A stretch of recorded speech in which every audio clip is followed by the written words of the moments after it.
Hello student, welcome to DNS channel. मैं आपकी chemistry mentor Priyanka ma'am. तो बच्चों, आज का ये लेक्चर बहुत ज्यादा इंपॉर्टेंट होने वाला है, जिसमें हम लोग पढ़ने वाले हैं केमिस्ट्री सेकंड यूनिट और केमिकल इक्विलिब्रियम का, जिसमें हम लोग मोस्ट इंपॉर्टेंट एमसीक्यू क्वेश्चन को सॉल्व करेंगे, जो आपके पीवाईक्यू से ही लाए गए हैं। कुछ आपके एक्सपेक्टेड क्वेश्चन भी है। तो बच्चों, इसके पहले वाले लेक्चर में, मतलब जो मेरा पिछला वीडियो था, उसमें मैं आपको यूनिट फर्स्ट आपको डिस्कस की थी। उसके मोस्ट इंपॉर्टेंट एमसीक्यू क्वेश्चन थे। उसका जो सेकंड लेक्चर आया था, जिसमें हम लोग most very short, short and long question, इसको हम लोग डिस्कस किए थे, और ये थर्ड वीडियो है। तो ये आपका यूनिट सेकंड का है। इसी तरीके से आपका यूनिट मतलब इसके बाद वाला जो लेक्चर आएगा, वो यूनिट थर्ड का होगा, फिर फोर्थ का, फिर फिफ्थ का। ठीक है। तो आज हम लोग स्टार्ट करें यूनिट सेकंड, केमिकल इक्विलिब्रियम का। तो ये मोस्ट इंपॉर्टेंट क्वेश्चन है बच्चों, एमसीक्यू क्वेश्चन है। ये आपके प्रीवियस ईयर पेपर में आ चुके हैं और कुछ आ भी सकते हैं। चलिए स्टार्ट करते हैं। For the reaction, I hope मैं मान के चलूं कि ये रिएक्शन ये जो पूरा चैप्टर है केमिकल इक्विलिब्रियम, आप उसे पढ़ कर आए। विदाउट रिवाइज यहाँ पे कुछ भी करना नहीं है। बस क्वेश्चन को देखकर उसका आंसर पे टिक करना है, ये सही नहीं है। इस तरीके से अगर आप पढ़ेंगे तो आपके मार्क्स बिल्कुल नहीं आने वाले हैं।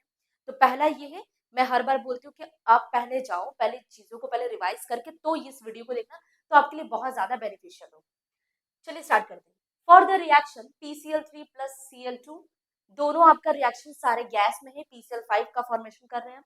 इसकी Kp की वैल्यू दी गई है, टेम्परेचर भी दिया गया है। तो आपको पता है Kp और वो Kc में क्या रिलेशन है। ठीक, जब मैं क्लास में पढ़ा रही थी तो मैं आपको बताई थी। तो Kp और Kc में ये रिलेशन है, Kp equal to Kc bracket में RT डेल्टा Ng।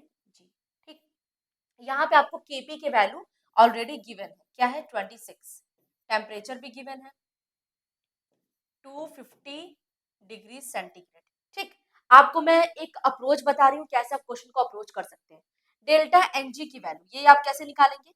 तो डेल्टा Ng क्या है, number of moles in gases state. ऐसे जरूर, हाँ गैसेस स्टेट वाले को ही लेते हैं, नंबर ऑफ मोल्स। और ये होता है Np माइनस Nr, यानी नंबर ऑफ मोल्स कितने आपके पास प्रेजेंट है प्रोडक्ट में, और नंबर ऑफ मोल्स की बात हो रही है कितने प्रेजेंट है आपके रिएक्टेंट में। तो सबसे पहले प्रोडक्ट में हम लोग प्रेजेंट है, तो क्या करेंगे, प्रोडक्ट में आपके नंबर ऑफ मोल्स कितना है 1, रिएक्टेंट में कितना है ये 1, ये 1, कितना हो गया 2। तो इसका आ जाएगा -1। ओके, क्लियर है। तो यहाँ पे वैल्यू को पुट कर दो। Kp की वैल्यू दी गई है 26 इक्वल टू Kc, R की वैल्यू 0.0831 इंटू 250 डिग्री। ठीक है, तो इसको कन्वर्ट कर लेना उसमें केल्विन में। ठीक है, जो जो वैल्यू आएगा इसको लिख लो। फिर डेल्टा Ng की जगह -1, इसको आपको सॉल्व करना है। यहाँ पे Kc की वैल्यू निकाल लो।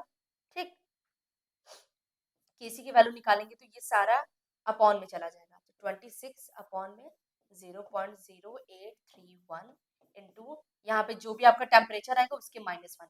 इसको आप सॉल्व करेंगे बच्चों, तो इसका आंसर 0.59 के आसपास आएगा। तो मेनली ये है, इसमें आपको क्या करना है, इसमें आपको एक चीज याद रखना है। वो क्या है, आपको याद रखना है ये फॉर्मूला। ये फॉर्मूला से हम लोग पता करते हैं Kp और Kc में क्या रिलेशन है। ठीक, ये आपके एग्जाम में आया हुआ क्वेश्चन है, बहुत इंपॉर्टेंट क्वेश्चन है। इस पे आपको कई सारे टाइप से पूछ सकता है। हो सकता है आपके एग्जाम में गिवन वैल्यू Kp हो या Kc हो। Kp, अगर इन दोनों में से कोई एक वैल्यू तो दिया ही रहेगा, और टेम्परेचर भी दिया रहेगा। R की वैल्यू आपको याद ही है, डेल्टा Ng की वैल्यू आप रिएक्शन देखकर निकाल लो। तो या तो Kp देगा या तो Kc देगा। अगर Kp दे रहा तब भी निकाल सकते हैं, अगर Kc की वैल्यू देगा तब भी हम लोग निकाल सकते हैं। चलिए आगे बढ़े नेक्स्ट क्वेश्चन की तरफ। ओके, चलते हैं नेक्स्ट क्वेश्चन पे।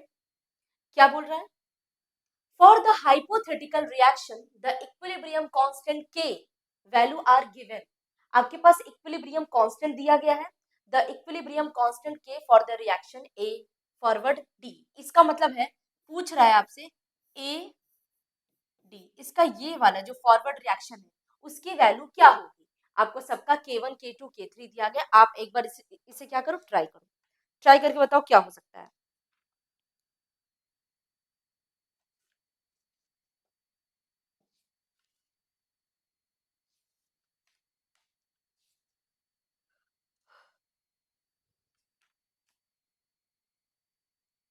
ठीक, इसमें क्या करना है, आपको इन दोनों वैल्यू को सम कर देना है, K1 और K2 को, क्योंकि आपसे K3 की वैल्यू पूछा, मतलब K1 K2 आपको सिर्फ A और D के बीच में पूछा है, तो A और D के बीच में कितना होगा, इन दोनों वैल्यू को सम कर दो, आ जाएगा इसकी वैल्यू 6। ठीक, K की वैल्यू आ जाएगा। बहुत सिंपल क्वेश्चन पूछा गया है, इतना ज्यादा हार्ड नहीं है। चले आगे, चलो अब आ जाते हैं नेक्स्ट क्वेश्चन पे। इन what matter will increase the pressure effect the following equilibrium. अब ये देखो, ये आपको याद करना बहुत जरूरी है कि जो आपका इक्विलिब्रियम होता है, इसके लिए मैं थोड़ा सा यहाँ पे साइड में समझा देती हूँ। जो आपका इक्विलिब्रियम होता है, तो इसमें मैं आपको पढ़ाई हूँ कि इक्विलिब्रियम टू टाइप्स के होते हैं।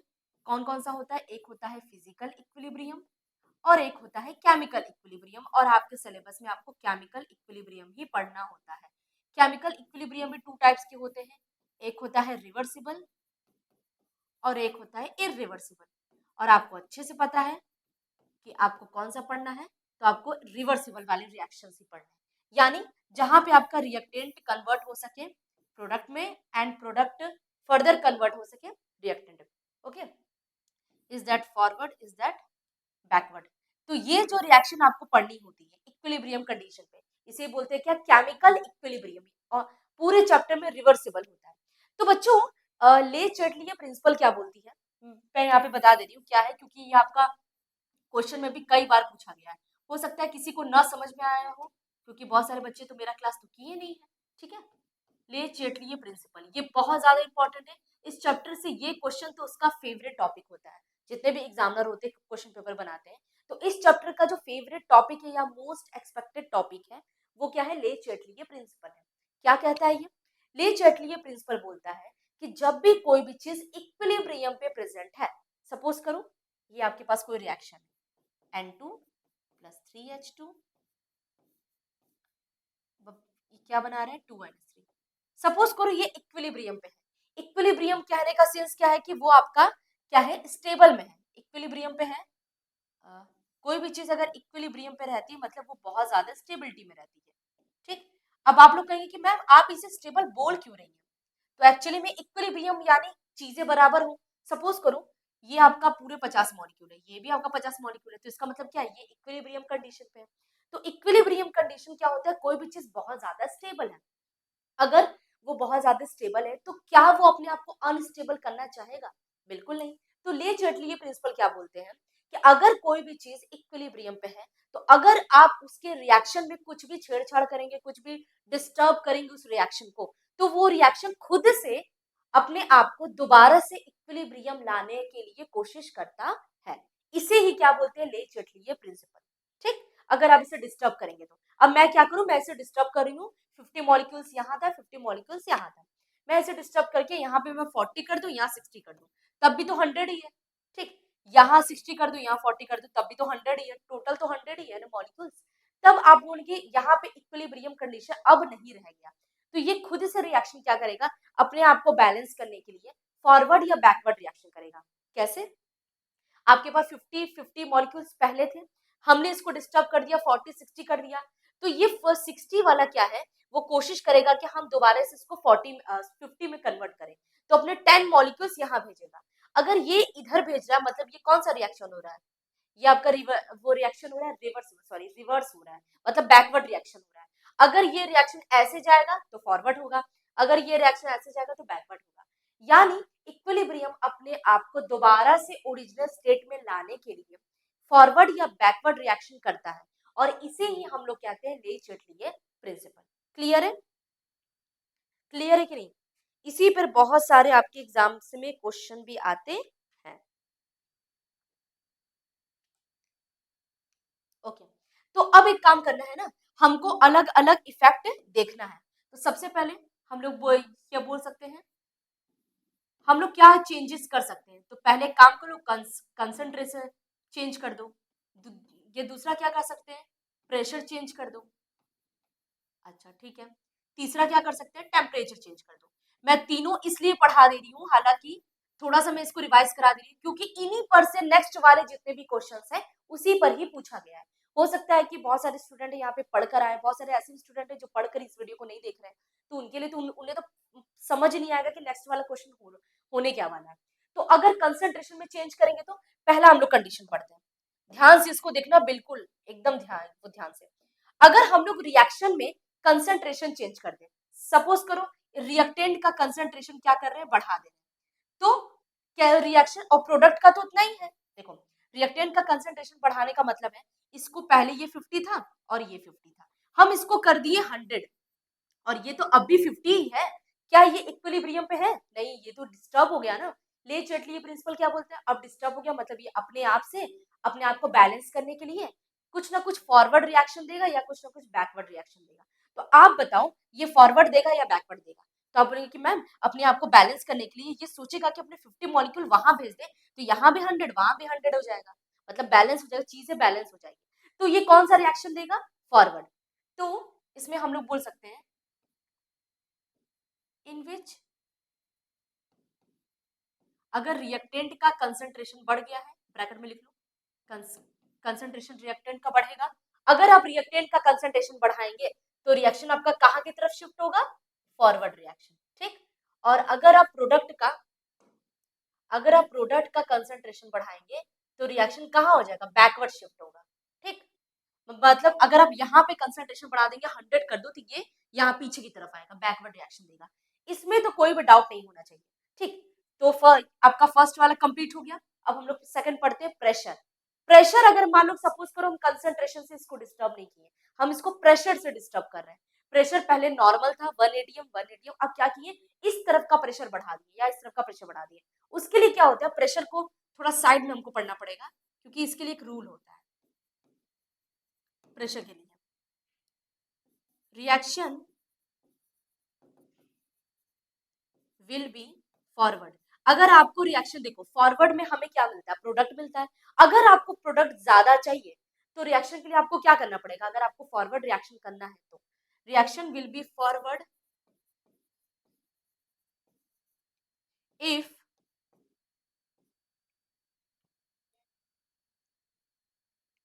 Where number of moles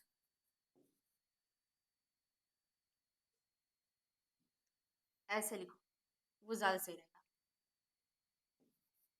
if pressure increases then reaction proceed या reaction shift to reaction will be shift towards where their number of moles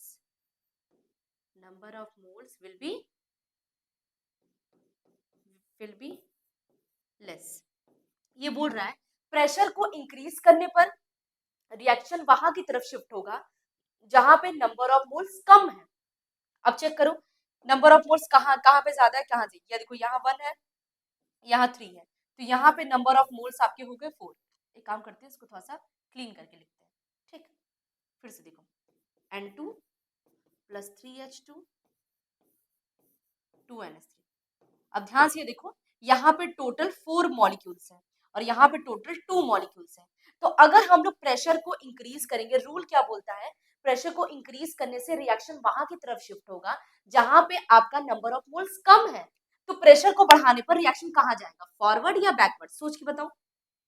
क्योंकि यहाँ तो नंबर ऑफ मोल्स ज्यादा है तो यहाँ की तरफ तो रिएक्शन होगा नहीं, वहां की तरफ होगा, यानी ये फॉरवर्ड जाएगा। तो इस रिएक्शन में, इस पर्टिकुलर रिएक्शन में इस वाला मतलब आपको कंसंट्रेशन का तो पता चल गया, रिएक्टेंट का बढ़ाएंगे तो फॉरवर्ड जाएगा, प्रोडक्ट का बढ़ाएंगे तो बैकवर्ड जाएगा।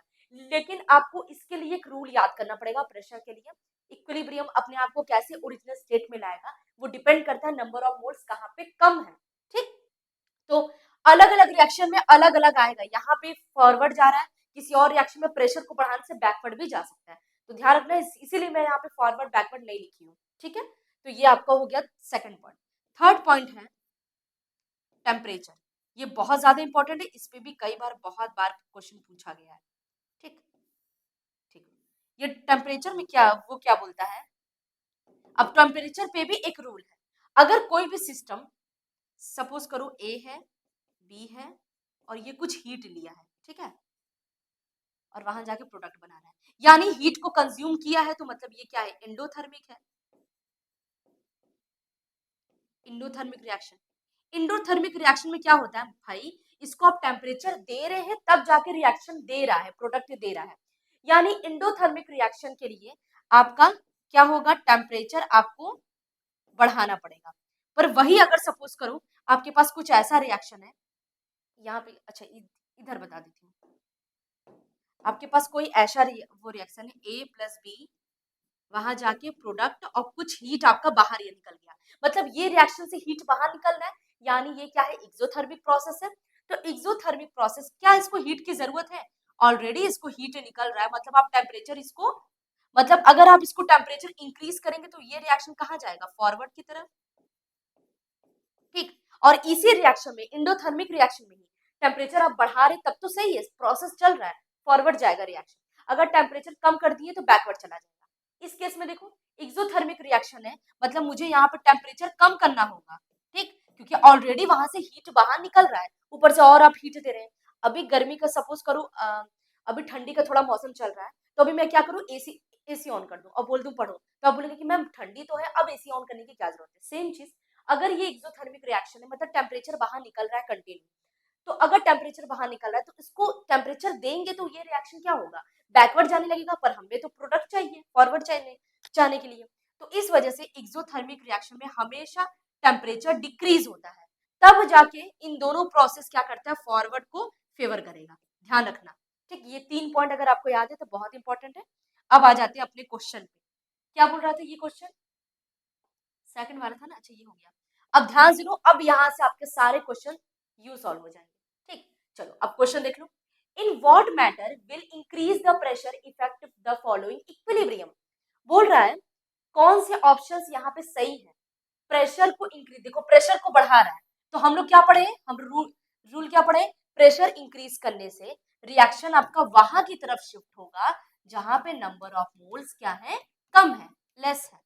चलो अब आप लोग कहेंगे कि मैम वन मॉलिक्यूल ये भी टू है और ये भी क्या है, टू है, मतलब आपका दोनों तरफ तो रिएक्टेंट बड़ा, वो मॉलिक्यूल्स तो बराबर ही है, बराबर है, तो इस पे तो प्रेशर का कोई इफेक्ट नहीं होगा, तो आपका आंसर आ जाएगा डी।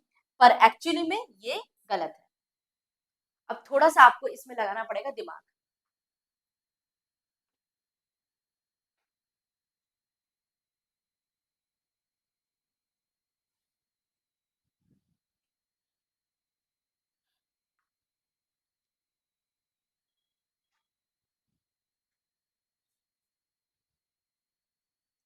ओके, तो इसमें आपको क्या करना है, ध्यान रखना, क्वेश्चन में जल्दबाजी बिल्कुल नहीं करना है।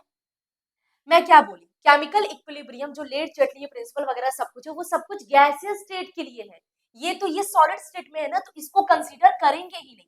सिर्फ इन दोनों को देखो, अब देखो यहाँ पे कितने मॉलिक्यूल्स है, वन, यहाँ कितने मॉलिक्यूल्स है, टू, तो नंबर ऑफ मोल्स कहाँ की तरफ कम है, यहाँ की तरफ कम है, मतलब रिएक्शन आपका कैसा जाएगा, बैकवर्ड जाएगा, अगर आप प्रेशर बढ़ा रहे हैं।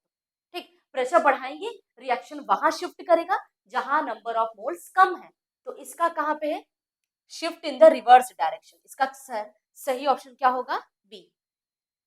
ठीक है, करेक्ट है ऑप्शन। इस तरीके से अगर आप चीजें आप पहले का ले चल रही है प्रिंसिपल पढ़े तो अब इसके सारे क्वेश्चन सॉल्व करेंगे, और ये सब आपके प्रीवियस ईयर में आया हुआ है क्वेश्चन। ठीक है, चले आगे। ओके, चलते नेक्स्ट क्वेश्चन पे, क्या बोल रहे हैं,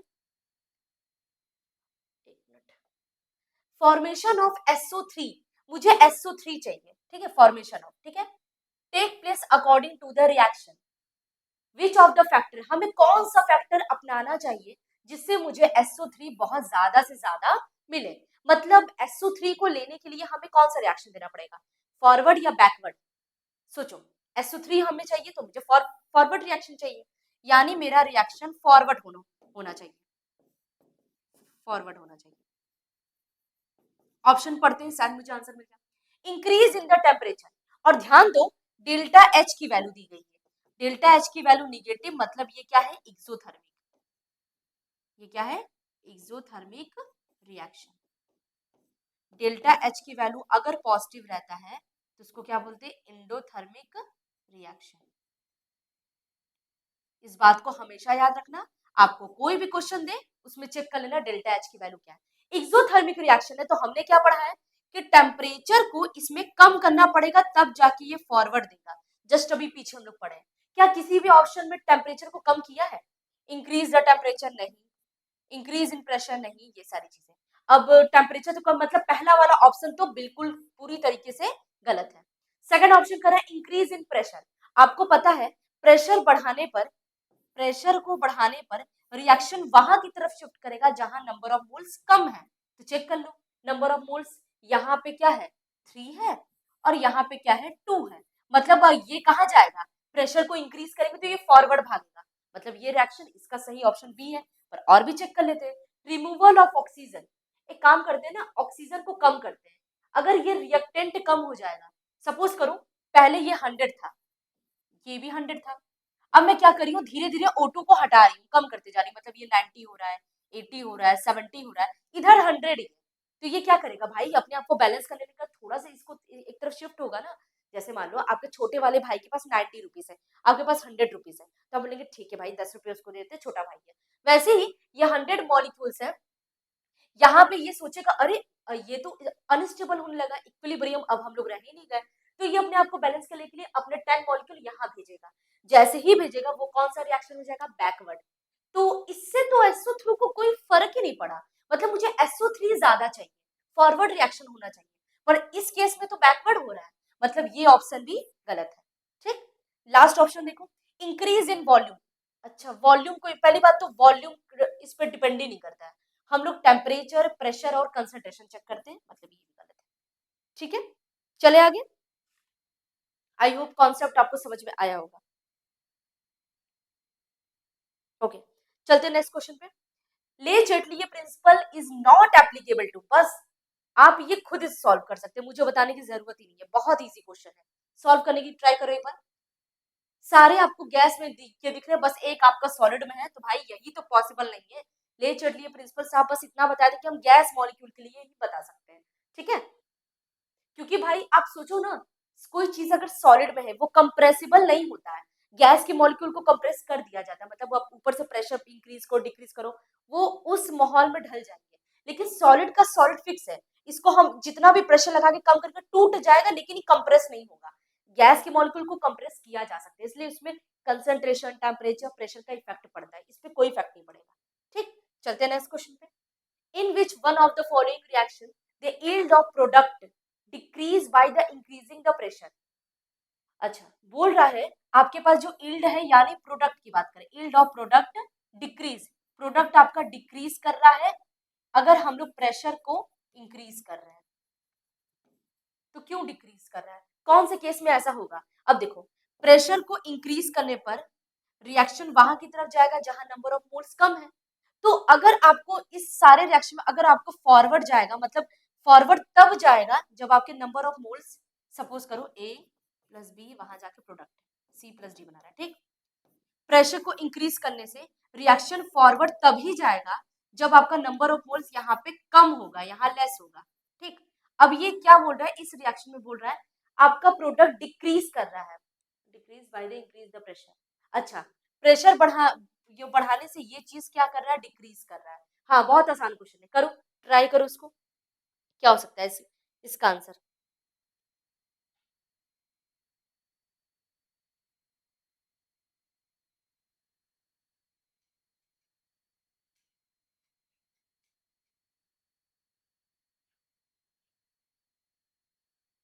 ओके, अब यहाँ देखो, यहाँ पे नंबर ऑफ, अरे ये कैसे हो गया, ये कट करो इसको। ठीक,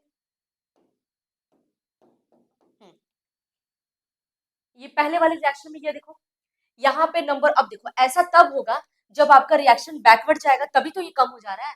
तो बैकवर्ड रिएक्शन क्या है, यहाँ पे नंबर ऑफ मोल ज्यादा है, तभी तो प्रेशर बढ़ाने पे प्रोडक्ट मिल ही नहीं रहा है। फॉरवर्ड रिएक्शन करने पर हमें प्रोडक्ट ज्यादा मिलता है, मुझे प्रोडक्ट कम मिल रहा है, इसमें साफ साफ स्टेटमेंट में लिखा है। तो कम कम मिलेगा जब रिएक्शन आपका बैकवर्ड की तरफ जाएगा। ठीक, प्रेशर इंक्रीज करने पे, तो उसके लिए आपको क्या करना पड़ेगा, पहले चेक करो कौन सा रिएक्शन है। मतलब यहाँ पे प्रोडक्ट वाले केस में आपका नंबर ऑफ मोल ज्यादा होना चाहिए। यहाँ देखो नंबर ऑफ मोल्स 3 है, यहाँ 2 है, तो मतलब यहाँ पे प्रेशर बढ़ाएंगे तो फॉरवर्ड जाएगा। सेकंड वाला देखो, मतलब ये ऑप्शन तो नहीं है क्योंकि आपका प्रोडक्ट आपका कम हो रहा है। यहाँ देखो, यहाँ पे नंबर ऑफ मोल्स क्या है, 4 है, यहाँ नंबर ऑफ मोल्स 2 है, मतलब प्रेशर को बढ़ाएंगे तो यहाँ पर भी फॉरवर्ड जाएगा, गलत हो गया ऑप्शन। थर्ड चेक करो, यहाँ नंबर ऑफ मोल्स क्या है, 1 है, यहाँ पे 2 है, अगर आप प्रेशर को इंक्रीज करेंगे तो रिएक्शन बैकवर्ड जाएगा, बैकवर्ड जाएगा यानी प्रोडक्ट आपको कम मिल रहा है, पीछे आपको रिएक्टेंट ज्यादा मिल रहा है, तो करेक्ट ऑप्शन क्या हो जाएगा, सी। इसको भी चेक कर लो, यहाँ नंबर ऑफ मोल्स क्या है, 2 है, और यहाँ पे 2, मतलब इस पे प्रेशर का कोई भी इफेक्ट नहीं होगा, तो करेक्ट ऑप्शन क्या है आपका, सी है। ठीक है, आगे आगे चले।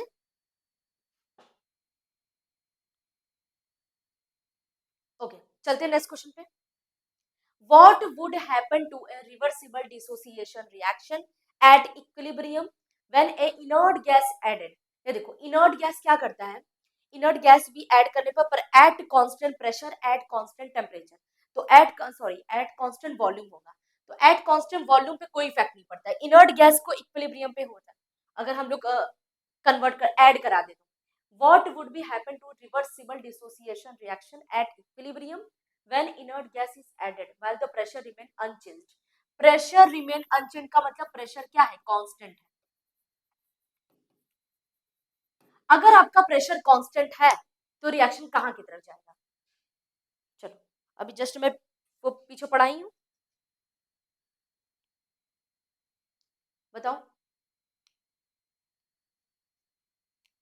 अब ये देखो, प्रेशर कांस्टेंट रहेगा तो अगर आप इनर्ट गैस को ऐड करेंगे, इनर्ट गैस को आप ऐड करेंगे तो रिएक्शन आपका फॉरवर्ड जाएगा, ठीक, अगर फॉरवर्ड जाएगा तो आपको प्रोडक्ट ज्यादा मिलेगा, मिलेगा कि नहीं, चलो ऑप्शन देखते हैं। Less the product will be form, आपको प्रोडक्ट लेस मिलेगा, गलत। More of the product will be form, हाँ सही।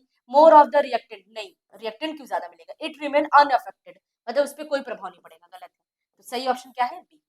इनर्ट गैस को ऐड करा रहे लेकिन at constant pressure, volume constant होगा तो कोई इफेक्ट नहीं पड़ेगा, लेकिन प्रेशर कांस्टेंट है तो रिएक्शन फॉरवर्ड ही जाएगा इनर्ट गैस को ऐड कराने में, ठीक है। चलिए नेक्स्ट क्वेश्चन पे।